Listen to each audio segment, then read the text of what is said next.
Okay, so we've got the mapping in, we've done our draw through of the form, we've removed our lay-in lines, so the forms look very believable. Already, there's a three-dimensional quality to this drawing without any value being even placed. So we know that value is not as important as laying in lines properly on a flat surface. We can get the illusion of depth simply through doing that correctly. Then we do the mapping, which is to interpret where the light hits the form, right, as it passes over all these different objects that we have here. It'd be no different if we were drawing a head or a figure. Now what we're going to do is put in the initial middle value gray. I'm going to fill in my tones, and then at that time, we will be probably 3/4 done with this drawing. I don't know if it's going to be necessary, and I don't think I'm going to take this all the way to a finish in every different object. What I will is take certain sections and try to bring it up to a finish in a relative amount of time, because really the goal of this exercise is not to do a highly rendered finish. You can by all means do that if you would like, if you have the time. But the goal of it is to learn to draw through form, break things down into geometry, learn how to do freehand perspective basics. Freehand perspective, we'll address it again later, so it's not the only time you're going to hear that or practice it. This is just the first initial introduction to it. But anyway, let's go ahead and get in there and fill in some of these shadows. Now, if someone was educated in this method of drawing, it would not be that hard for them to hand the pencil off at this time and have a knowledgeable person in this technique interpret the mapping and simply fill it in for them. This is kind of more pick and shovel work. When I say pick and shovel, it just means it's like digging a ditch. You know, it's not the funnest thing. It's got to be done, and you just kind of go through it, try to make the best of it, and it's not what it's not the inspirational, exciting part of a drawing. Lay-ins are where a lot of the thought process occurs. That's where you're interpreting edge, you're finding spatial relationships. That takes a huge amount of brain power, observational as well as patience and perseverance. And that contained within that phase is probably one of the more difficult aspects of laying in any drawing.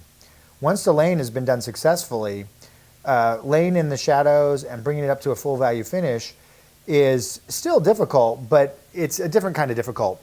And so it's all the hard problem solving has been done. And if you've done your job right in that first phase, the finished phases should go a lot more efficiently and quicker. And that's why the old saying, do enough starts and the finishes take care of themselves. Do enough starts and the finishes take care of themselves. It's an old saying, but it does hold a lot of truth. And it really hits the point very poignantly about the importance of lay-ins, the importance of structured lay-in efforts. So notice I'm just kind of, again, going through and I'm up on the tip a lot, so I want a pencil with a nice point. And I'll go back in. Sometimes I'll go in and fill it in back in here, kind of swirling at the pencil tone into the nap of the paper. Again, it's a smooth newsprint. Make sure it's always smooth. No rough newsprint yet. I mean, maybe later if you want to play around with it. But for everything that we're going to do, it's all about the smooth newsprint, so we can get nice, clean values and edges without fighting the nap of the paper. Reaffirming little edges as we go. Not really worried about value right now. Only that I stay within that value number 5 that I mentioned, more or less. You don't have to be ridiculously uptight about it. Just more or less stay within that range. You don't want to go down into the dark range of the value scale. Again, the value scale, right here, we want to be somewhere in, like, say, this range, a little bit, a little bit lighter, not down in this range, okay? Now this all right here is going to take a lot of tone, almost all tone, so we want to take our number 5 value and just skirt over this whole, including this area up here. It's very important that you respect the mapping that you took the time to do. There's no point in doing mapping if you're not going to listen to it. So I'm going to glaze over this one leg of the table that has shadows within it. And I'm just going to leave enough of the mapping of the other shadows to where I can still see them. Later I'll pull them up to the proper value when the time comes. Right now, you want to look up there, not see the lightest lights or the darkest darks, but average it all out to a middle grade. We're not judging values. We're just doing placeholders. That's all we're doing. We just want to hold our shadows to see what the three-dimensional effect of the drawing truly is. At that time, we're still non-committal. We still have not committed to a full value range. We can move things. We can change things. We can alter things, and you might have to. You never know. I mean, you should know at this point, if you're a more advanced draftsman, whether or not something should have been fixed. But you may not know yet because you're newer to learning how to draw, and that you need to work your way up a little more, slowly. Now, this is an advanced exercise from the standpoint that these are complex objects, right? We've provided you with some more simplistic objects, and I would like you to start with those and spend a couple hours on each one of them, or whatever it takes. Don't burden yourself with this expectation that you're supposed to be as fast as I am or something, or this or that. It took me so long to be able to freehand pull straight lines like I did in this demonstration that if you need to use a ruler, go ahead and use it. Try to force yourself to do the more simplistic ones freehand. As you get into more complex ones, use them with a ruler, but at some point, as your hand gets better, maybe revisit these exercises in 6 months, in a year, in 3 months, and redo them and see how much better your hand dexterity has gotten, and the ability to pull lines and things of that sort as you get into more complex exercises and parts of this video series of training. Now, some of these, as I lay in my mid-tone, I noticed that because I did something very good, which was to keep a light hand, but I can notice that some of my hand was so light that it's starting to lose some of the objects, and I might want to go back and reaffirm them just a little bit at that time if they feel like they need to be. And that's not a bad idea. Okay, I'm going in and laying in the tone.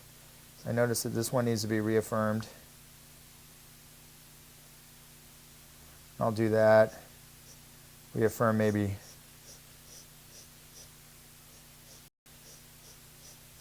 that edge.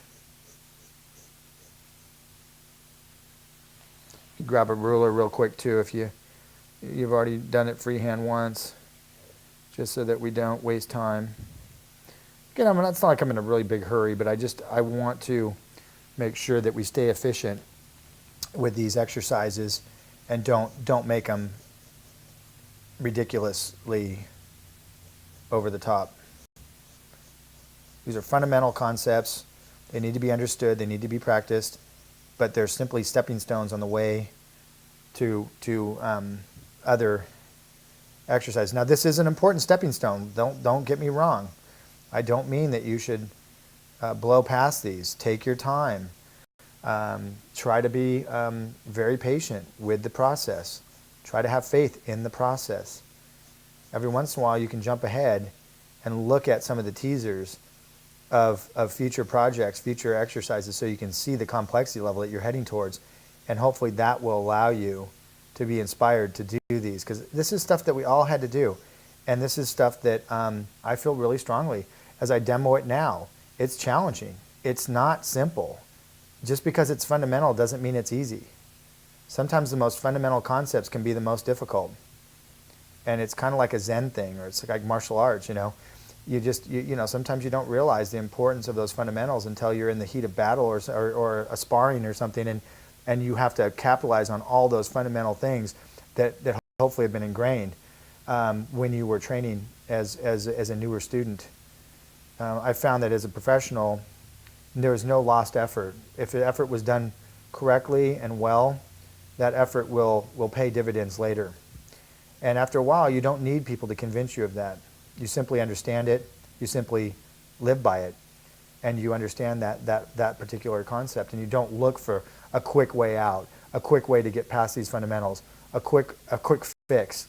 You look and just say, it is what it is. I need to bend my patience to it. It is not going to bend for me. These concepts are truths. They're not based on opinion. They're not based on whimsical concepts. They are truths. They need to be respected and adhered to. If you do not, you will pay the price later. There's no way around it. So what we need to do is really respect fundamentals, learn that they are the building blocks of all complex thought, all complex forms, no different in anything else than it is in art. So we must, learn to bow to them, respect them, and learn to appreciate and enjoy what they have to offer. And that's why you're never too good to go back and do a monochrome painting. You're never too good to go back and do a dose of fundamentals or go outdoors and plein air paint to learn the essentials of how nature presents its color. All these things will be things that we will just introduce you to. Again, you'll have to go out and do lots of them. I'm giving you the stepping stones that you'll need to be able to fully avoid major pitfalls. But I won't unfortunately be able to be there next to you in the trenches. I'll be there in spirit, but I won't be able to be there literally, obviously. But someday maybe you can make it out and train with me in a workshop or in a actual class at our atelier. And that would be great fun to see you there and know that you had done these, and you would have such a great understanding and appreciation already for the concepts that we teach, that you wouldn't have to be overwhelmed. And if you're slightly intimidated by our environment or something and you want to kind of get your chops before you come in, these courses could be instrumental in helping you build that confidence. And the main thing with all art is try not to be negatively competitive. Try not to take it personally. These are hard concepts. We all have to learn them. Some people are going to go faster than others. Some people are going to move slower than others in certain areas and then excel forward faster than others in other areas. You'll have certain aptitudes that are kind of innate skills. Maybe you see color well. Maybe you have a general ability to mimic or emulate people good or well. These are all, strengths that people will possess. Very seldom do people possess all of them. So once something you're strong at, it may be another person's weakness, and it will. And you'll move past it quickly as you watch them struggle. Later, they'll be moving fast and you'll be moving slow. So again, what it instills in you is a appreciation and an understanding that that it's a competition amongst you. It's not a negative competition amongst other people. We'll all be out there trying to exemplify beauty, trying to put it on flat surfaces and make it look inspirational, and try to share that with the people around us as well as future generations. So if you're aspiring to do a great portrait of your deceased parent or grandparent, or you just have always wanted to draw and paint for yourself, then my hat's off to you, and I have the utmost respect for that. If you have have aspirations of being the best painter ever, then so be it. But there've been an awful lot of good ones, and you must align yourself with the proper discipline, the proper respect for the past masters, and learn to know that it's a long road, and that they all traveled the same road in their period of history, and it is great to have those kind of aspirations, but don't let them rule your the drive that gets you good or moves you forward. Try to keep that as pure as possible. Try not to have to hate somebody else in order to propel yourself forward. I know people like that. I've trained people like that where they spend a lot of time using someone as leverage to try to get themselves to do the hard work. Try to just do it from a pure standpoint, and I'll constantly try to remind you of that, because it's something that I've always believed in. It's something that my dad instilled in me, and I respect greatly, is a kindness and a compassion. And once you're good, you owe it to other people to be that way. Humble and good is awesome. When some people get good, they get delusions of grandeur, they get arrogant. Many things can happen. All those things will only serve to slow you down in the long run. The only thing that will propel you forward consistently is in my opinion, is a very humble appreciation for the complexity of the world and everything that we deal with, and then trying to respect it constantly, and don't allow yourself to become arrogant, or uppity or any of those kind of things. Just try to stay level-headed, straight and narrow path.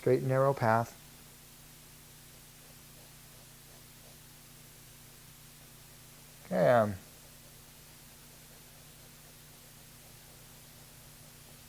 I'm getting this all laid in.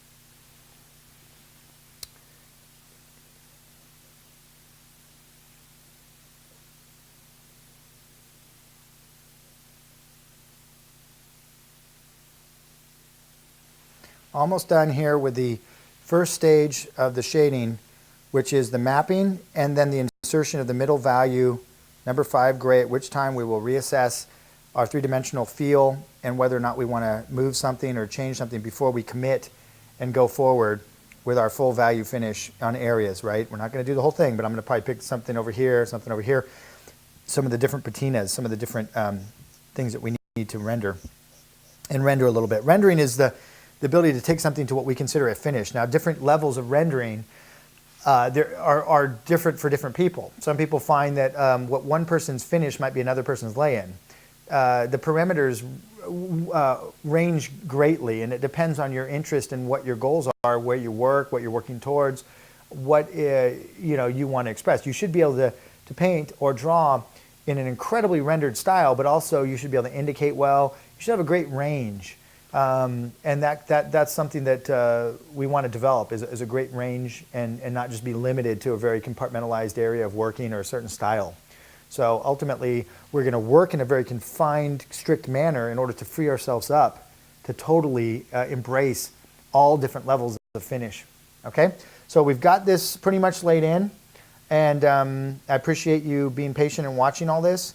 And I'm looking forward to you guys submitting some of your questions and things that you've dealt with as you were doing it, and just try to constantly refer back to this tutorial as a way of reminding yourself of where how to bring up a drawing like this, and just do the best. And if you have to do it many times, do it many times. Don't put any kind of constraint on, I got to get it perfect the first time. Do it 5, 6 different times. I mean, whatever it takes. Just be patient and don't quit. And I think you'll find that that's going to be the key. Okay? Stay in there, fight the good fight, and I'll see you next time. I still want to reiterate that I want you to continue to do these fundamental practices. After you've exhausted all the handouts we've given you, go around your house, find your own objects. This is just a springboard for you to start on, and start doing your own exercises and continue to do them throughout your career. Okay? Best of luck.